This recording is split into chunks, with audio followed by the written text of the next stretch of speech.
बिस्मिल्लाहिर्रहमानिर्रहीम। अस्सलाम वालेकुम नादरीन, आप यूट्यूब चैनल देख रहे हैं। मैं इमरान ख़ान हूँ। अरशद शरीफ भाई का जो जस्द खाकी है वो पाकिस्तान पहुँच गया और अभी मैं वापस पहुँचा हूँ। सुबह फ़जर के वक्त मैं ये वीडियो रिकॉर्ड कर रहा हूँ, बल्कि फ़जर के बाद का वक्त है और ये वीडियो रिकॉर्ड कर रहा हूँ ताकि तफसीलात आपके सामने में रख दूँ। बहुत सारी ऐसी चीज़ें हैं जिन पे बात भी करनी है। बाज़ मीडिया पे मैंने बोल टीवी पे बात की और कुछ और जगह पे। एक तो अरशद शरीफ के जो मैयत पाकिस्तान पहुंची है उस पे सियासत करने की कोशिश की गई और वज़ारत दाखिला ने कोशिश की कि वहाँ सिचुएशन को हाईजैक किया जाए और वहाँ पहुँचे और एक फ़ोटो सेशन करवा के अब एक अलग किस्म की सिचुएशन बनाना चाह रहे थे वो। लेकिन मरीम नवाज़ के घटिया ट्वीट ने और बेहुदा किस्म के ट्वीट ने सारी सिचुएशन को ख़राब कर दिया। उनकी फैमिली ने हर तरह की इजाज़त दे रखी थी और जो लोग भी आ रहे थे, चाहे उनका ताल्लुक़ किसी भी पॉलिटिकल पार्टी से था, दोस्त या दुश्मन, सबके लिए अरशद शरीफ साहब के घर का दरवाज़ा खुला था। सबको आने की इजाज़त दी जा रही थी और सबके साथ बड़ा हुस्न सलूक से पेश आ रहे थे। घर वाले बड़ी खंदा पेशानी से उनको दुआ के लिए घर के अंदर लाया जा रहा था। लेकिन मरीम नवाज़ ने ज़ख्मों के ऊपर नमक छिड़का। जिस तरह का एक गंदा ट्वीट किसी ने किया, उसको मरीम नवाज़ ने रीट्वीट करके उसके ऊपर और जो है वो गंद डाला। और जो हरकत मरीम नवाज़ ने की, यानी एक ऐसा एलिगेशन कि अरशद शरीफ उन लोगों में से थे जो हमेशा हर बीमार की वो पूछते थे, तैमादारी करते थे और हर किस्म के दुख के मौके के ऊपर वो रंज का इजहार करते थे। यहाँ बहुत सारे ट्वीट है, मैंने निकाल के रखे हैं। मिसाल के तौर पे आप ये कोई भी एक ट्वीट उठा लें, ये सारे अरशद शरीफ साहब के हैं। मरीम नवाज़ तो उनके ऊपर शायद ऐसे घिनौना इल्ज़ाम लगा रही हैं कि जैसे अरशद शरीफ साहब किसी और तरह से चीज़ों को देख रहे थे। अब ज़रा ये ट्वीट्स की पूरी एक लिस्ट है, एक लंबी, लेकिन मैं 2-3 आपको पढ़ के बता देता हूँ। ये एक ट्वीट में अरशद शरीफ साहब लिख रहे हैं, prayers and wishes for the good health and recovery of Kulsoom Nawaz, a brave woman who stood strong in her role as a wife, mother, sister and a source of strength during difficult times for the Sharif family। जब कुलसूम नवाज साहिबा के मामले के ऊपर बार बार कहा जाता है कि अरशद शरीफ साहब ने इसी को जवाब बनाते हैं ना, तो देखें अरशद शरीफ साहब कितने अच्छे अल्फाज में उनकी सेहत के लिए दुआ कर रहे हैं। मरीम नवाज साहिबा जब बीमार हो गई तो वहाँ पे कहा wish you good health and a quick recovery Maryam Nawaz Sharif. यहाँ पे भी उन्होंने एक बड़े अच्छे अंदाज में अरशद शरीफ साहब ने ट्वीट किया। उनकी अहलिया भी ये करती रही। फिर एक और में prayers for good health and well being of Mrs Kulsoom Nawaz, ये मरीम नवाज साहबा ने एक ट्वीट किया था, उस पर अरशद शरीफ साहब ने ये ट्वीट किया था। लेकिन मरीम नवाज साहबा ने जो घटिया और बेहुदा ट्वीट किया उसके ऊपर पूरे पाकिस्तान में शदीद गम और गुस्सा था। और फिर उसके ऊपर जब सवाल पूछा गया मरीम नवाज़ से 2 मरतबा, तो मरीम नवाज़ ने जवाब नहीं दिया। बड़ी रऊनत के साथ, बड़ी फ़िरौनियत के साथ अपनी गाड़ी में बैठी अपने वालिद गिरामी के साथ और निकल लीं और सवाल सुन रही थी और रिस्पॉन्ड नहीं कर रही थी। तो ये वो असल चेहरा है मरीम नवाज़ का जो एक्चुअली है। ये उसके अंदर का, इन लोगों का असल ये है। ये हमें पाकिस्तानियों को ऐसे ही कीड़े मकोड़े समझते हैं, अपनी जमात के वर्कर्स को भी ऐसे ही समझते हैं और एक आम पाकिस्तानी को भी ऐसे ही समझते हैं। किसी के जज्बात का इन्हें कोई एहसास नहीं है। ये मरीम नवाज साहिबा ने किस रऊनत के साथ गाड़ी में बैठ के वो निकल गई, वो वीडियो आप सब ने देखी है। 2 मरतबा सहाफ़ी ने सवाल किया और जवाब नहीं दिया। लेकिन जब मरीम नवाज़ को इसके डैमेज का बताया गया कि लाखों लोग इसके ऊपर लानत भेज रहे हैं, मुलामत कर रहे हैं इस ट्वीट के ऊपर जो आपने की है, और लोग उस पर रिस्पॉन्ड कर रहे हैं, बल्कि वो सहाफ़ी भी मुज़म्मत कर रहे हैं जो नॉर्मली मरीम नवाज़ के कैंप में होते हैं, तो फिर मरीम नवाज़ ने उसके ऊपर एक अपॉलजी ज़रूर की, लेकिन वो भी एक ऐसे अंदाज में कि जिसमें अपॉलजी से ज़्यादा वो जस्टिफिकेशन थी उनकी पिछली ट्वीट की।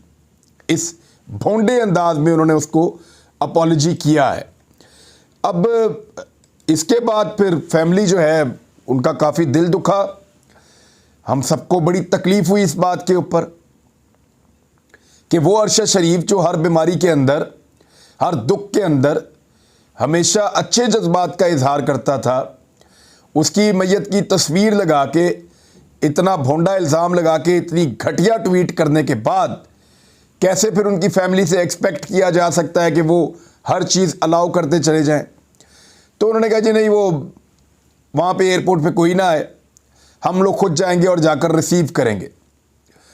उस वक्त जो लोग मौजूद थे वहाँ पे घर में, उन्होंने ये फैसला किया कि मना कर दिया जाए हुकूमत को, और हुकूमत को ये भी कह दिया जाए कि आप कोई प्रोटोकॉल ना दें, रूटीन के मुताबिक आप डेड बॉडी हमें दें, जितने मर्जी लोग वहाँ पे आना चाहते हैं, सहाफ़ी और बाकी लोग वो आ जाएं, तो आप उनको फैसिलिटेट ना करें, आप वो अपना रूटीन में आ जाएंगे।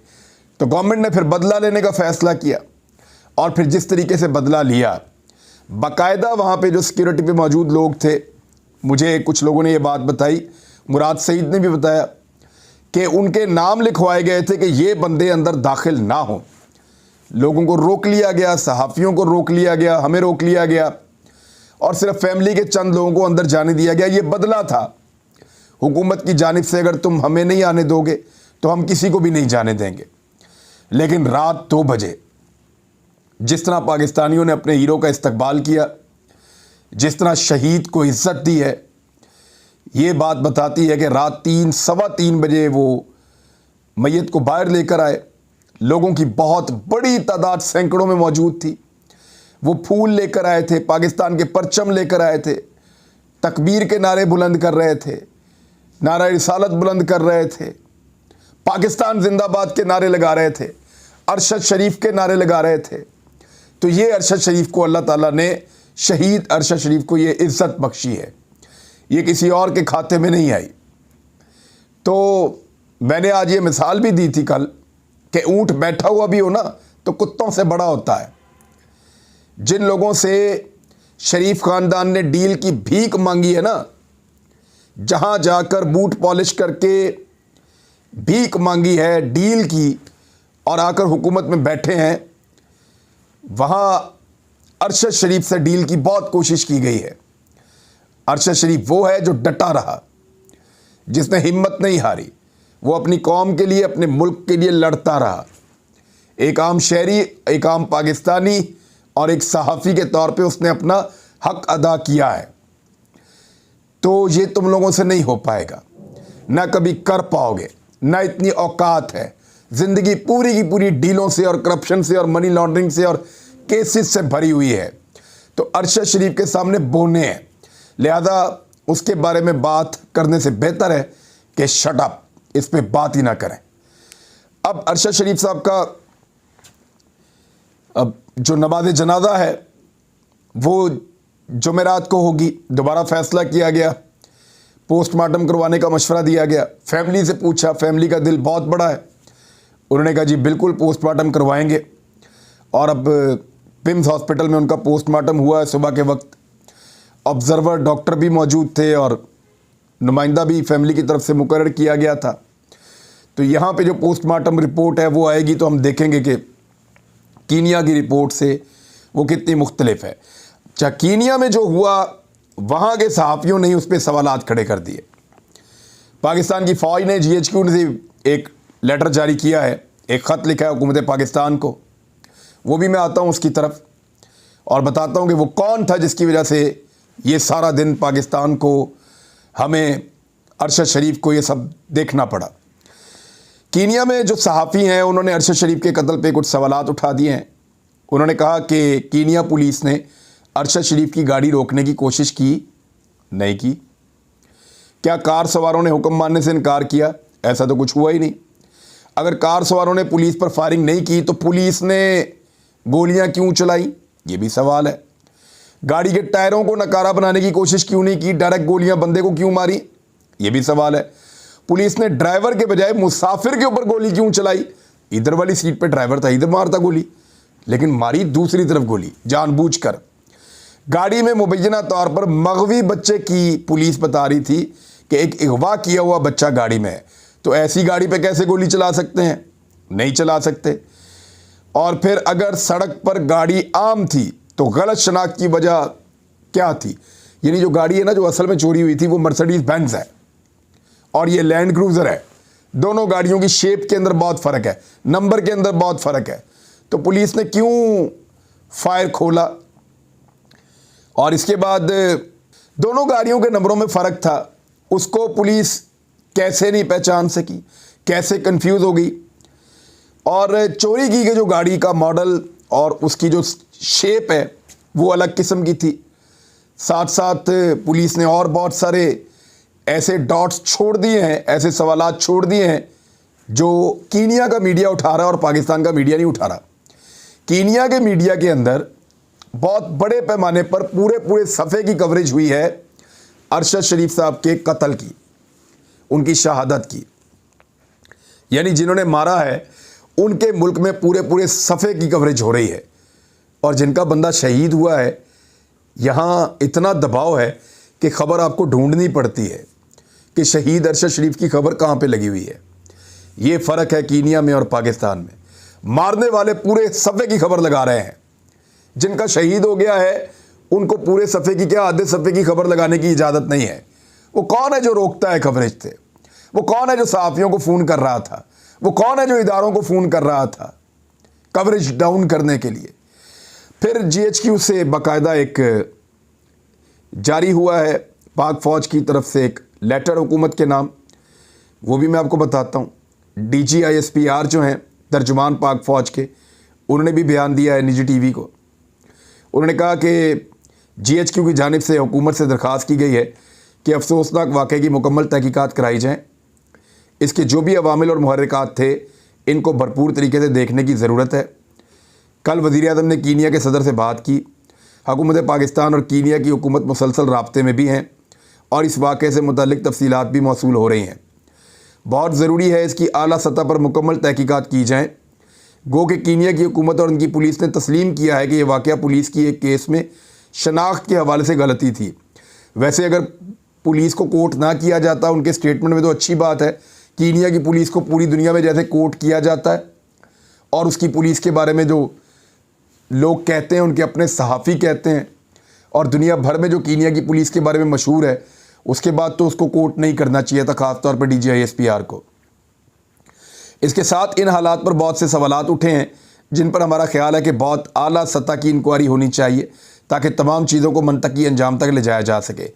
जो लोग भी ये क्या सराइयाँ कर रहे हैं इनको ख़त्म कर देना चाहिए। बदकिस्मती से बहुत ज़्यादा इन चीज़ों के ऊपर इल्ज़ाम तराशियाँ करते हैं और साने को जवाब बनाकर मन घड़त और बेबुनियाद इल्ज़ामात लगाए जा रहे हैं। इन तमाम चीज़ों को देखने के लिए मुकम्मल तफ्तीश और तहकीक बहुत ज़रूरी है ताकि इन सबको जवाब मिल सके। तर्जुमान पाक फ़ौज ने कहा तहकीकात इन हालात की नहीं होनी चाहिए वहाँ पर क्या हुआ, बल्कि इन हालात की भी होनी चाहिए कि अरशद शरीफ को पाकिस्तान से जाना क्यों पड़ा, किसने इनको मजबूर किया यहाँ से जाने के लिए और कैसे गए और इस दौरान कहाँ पर रहे, इस वाक़े तक पहुँचने के क्या हालात थे, ये सारा कुछ कैसे हुआ, क्यों ना इन तमाम मराहिल में बदकिस्मती से बार बार जवाब बनाकर बिलाकर इल्ज़ाम तराशी की जा रही है। बार मैं बता देता हूँ और मेरा बड़ा खुला, मैं ओपनली इस बात को कह देता हूँ, GHQ से ये लेटर आया ना और DGISPR कह रहे हैं पाक फ़ौज के तर्जुमान, तो मैं पाक फ़ौज के सरबराह से अर्ज़ कर देता हूँ जनरल कमर जावेद बाजवा साहब से कि वो इसको चेक कर लें कि अरशद शरीफ के पीछे कौन लोग लगे हुए थे। चेक कर लें जो उनके ऊपर मुकदमा दर्ज किए गए थे 15 से ज़्यादा, उन मुकदमात के पीछे कौन थे, मुद्दई कौन थे, असल में उनको कौन मजबूर कर रहा था मुकदमे करवाने के लिए। चेक करवा लें वो कौन लोग थे जो खौफ फैला रहे थे। चेक करवा लें अरशद शरीफ साहब के घर के बाहर कौन लोग आते थे।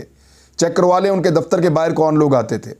ये भी चेक करवाइए कि अफ़गानिस्तान से लोग कौन लेकर आया था। ये भी चेक करवाइए कि किस तरह से खौफ पैदा कर दिया गया था। ये भी चेक करवाइए कि अरशद शरीफ साहब से कौन कौन मिला था और उसने उनको क्या क्या कहा था और धमकी आमेज़ रवैया क्या था और अरशद शरीफ साहब ने जवाब क्या दिया था। वो भी चेक करवा लें, सब पता चल जाएगा, एक एक चीज़ पता चल जाएगी, कोई मुश्किल नहीं है। ये सारा रिकॉर्ड मौजूद है। अरशद शरीफ ने हर चीज़ लोगों को बताई है, सहाफ़ियों को बताई है, अपने दोस्तों को बताई है, अपने करीबी दोस्तों को बताई है। एक एक चीज़ अरशद शरीफ साहब बताते थे।